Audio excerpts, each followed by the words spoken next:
Hello everyone, it's me Buddhika Dhananjaya. අද අපි කතා කරන්නේ frustrating කියන adjective එක ගැන.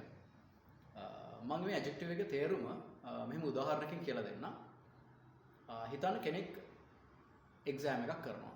පළවෙනි පාර කරනවා fail වෙනවා. දෙවෙනි පාරත් කරනවා fail වෙනවා. එතකොට ඔයාට ඇති වෙන හැඟීමක් තියෙනවානේ. අන්න ඒකට තමයි කියන්නේ frustrating කියලා. එතකොට ඔයාට කනගාටුවක් තියෙනවා. ඔයාට මේ මොන හරි goal එක achieve කරගන්න බැරි වීම ගැන පොඩි දුකක් තියෙනවා. අන්න ඒකට තමයි කියන්නේ frustrating කියලා. ඉතින් අපි බලමු මේක යොදාගෙන වාක්‍ය කිහිපයක් හදන්න. එතකොට ඔයාලට මෙහෙම කියන්න පුළුවන්. It's frustrating that I couldn't pass the exam. අපි තව උදාහරණයක් ගමු.